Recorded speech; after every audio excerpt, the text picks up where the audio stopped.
कंवारी ननद। अंजलि की उम्र लगभग 30 साल हो चुकी थी। वो एक स्कूल में टीचर की जॉब करती थी। अंजलि के घर में उसकी माँ के अलावा उसका छोटा भाई और भाभी भी रहा करते थे।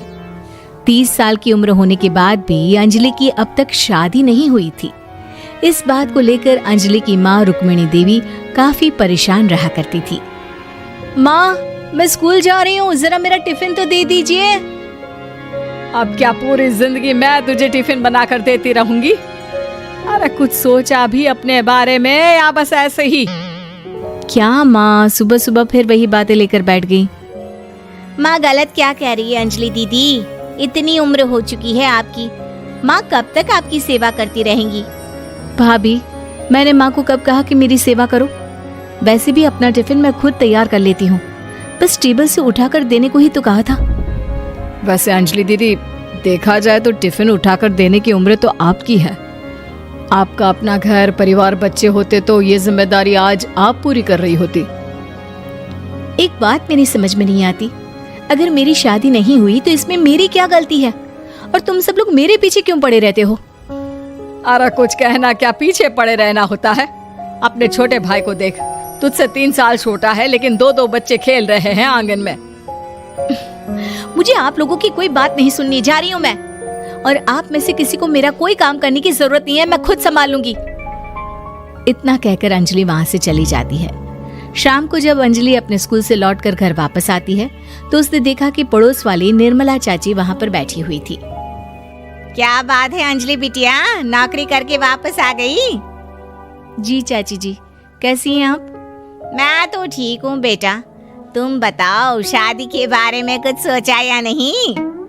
अरे रहने दीजिए ना, इससे तो शादी की बात करना ही बेकार है। कुछ भी कहो तो गुस्सा करती है, बात बात पर आंखें दिखाती है। माँ, आप ऐसा क्यों कह रही है? मैंने कब आप पर गुस्सा किया? अरे अंजलि बेटा, तुम्हारी माँ ठीक ही तो कहती है। 30 की होने आई हो, अब तुम्हें भी शादी वादी कर लेनी चाहिए।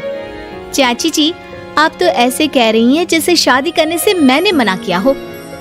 रहने दीजिए निर्मला चाची, हमारी अंजलि दीदी को अभी तक उनकी पसंद का दूल्हा नहीं मिला ना, इसीलिए वो शादी नहीं कर रही।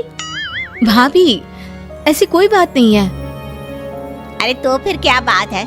तुम्हारी माँ ने तुम्हारे लिए इतने रिश्ते ढूंढे लेकिन तुम्हें कोई पसंद ही नहीं आता। क्या है ना चाची जी, हमारी ननद रानी नौकरी जो करती है, ऐसे ही थोड़ी ना किसी को पसंद कर लेंगी।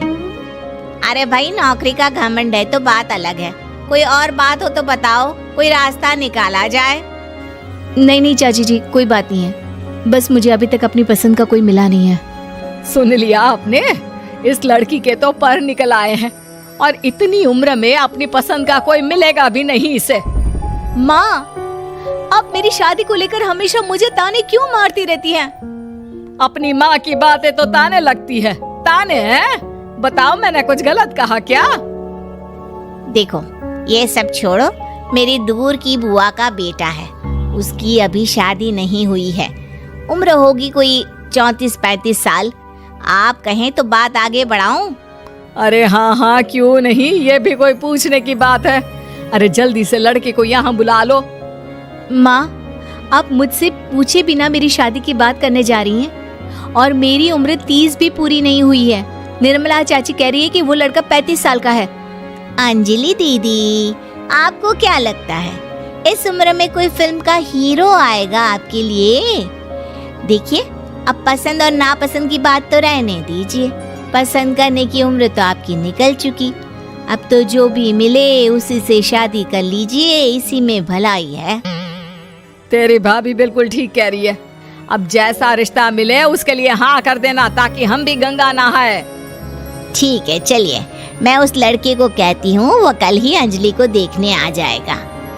अगले दिन निर्मला चाची के दूर का रिश्तेदार अंजलि को देखने उसके घर आता है। उसका नाम था अजय। अंजलि जी, तो आप नौकरी करती हैं, वो भी स्कूल में? जी हाँ, मैं स्कूल में टीचर हूँ। हमारी बेटी बहुत होशियार है।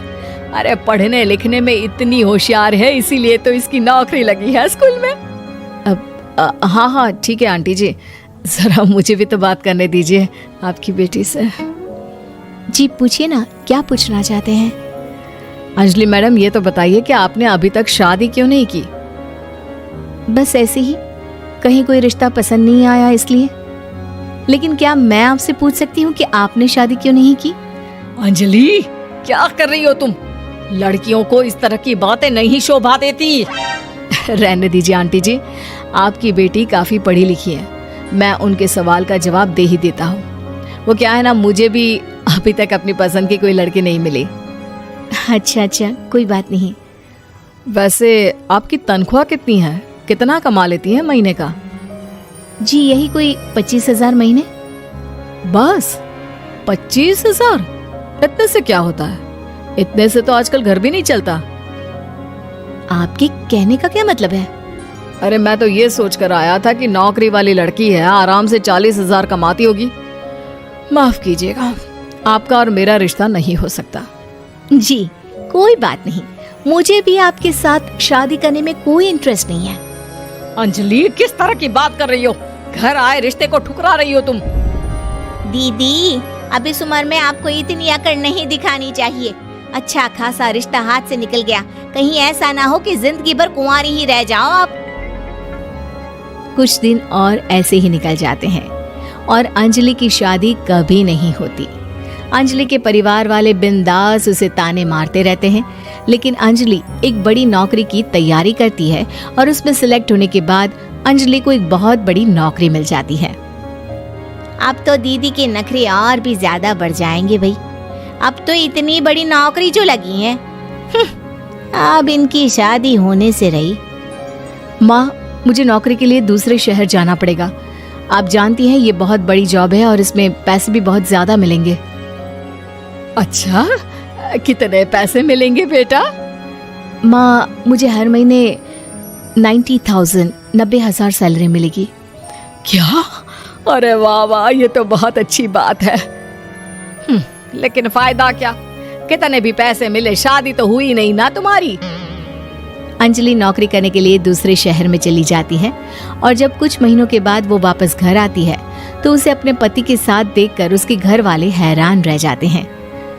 अरे अंजलि, तूने शादी कर ली और हमें बताया तक नहीं। और दामाद जी करते क्या है? इतनी बड़ी कार है उनकी। माँ, मैं आपको सब कुछ बताना चाहती थी, लेकिन आप सबके ताने सुनकर बहुत दुखी हो गई थी और इसलिए मैंने अपनी पसंद से शादी कर ली। मेरे पति मेरे साथ ही ऑफिस में नौकरी करते हैं और बहुत बड़े अफसर हैं। और एक बात बताऊं माँ, आज मैं बहुत खुश हूँ।